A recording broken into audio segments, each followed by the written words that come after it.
আশির দশকে সাড়া জাগানো বলিউড অভিনেত্রী প্রিয়া গিল এখনও আলোচনায় রয়েছেন।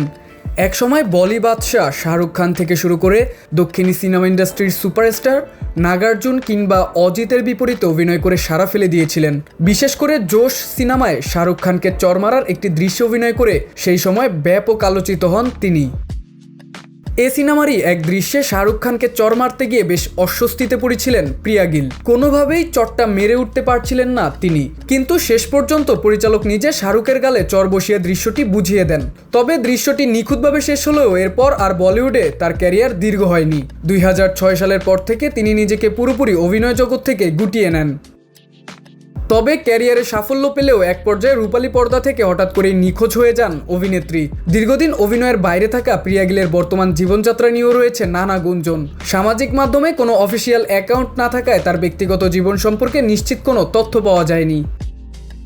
জানা যায় অভিনেত্রী প্রিয়া গিল বিয়ে করে বর্তমানে ডেনমার্কে স্থায়ীভাবে বসবাস করছেন, যদিও এর নির্ভরযোগ্য সত্যতার প্রমাণ পাওয়া যায়নি। তবে 2016 সালে প্যারিসে এক ভক্তের ক্যামেরায় বন্দী হয়েছিলেন তিনি, যা এখন পর্যন্ত নেট দুনিয়ায় তার সর্বশেষ ছবি।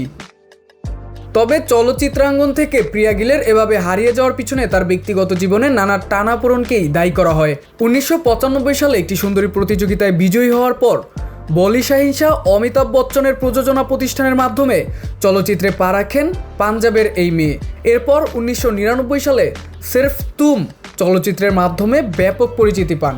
পরে 2000 সালে মুক্তিপ্রাপ্ত মনসুর খানের জোশ সিনেমায় রনি মুখার্জির স্থলাভিষিক্ত হয়ে শাহরুখ খানের বিপরীতে অভিনয়ের সুযোগ পান প্রিয়া গিল।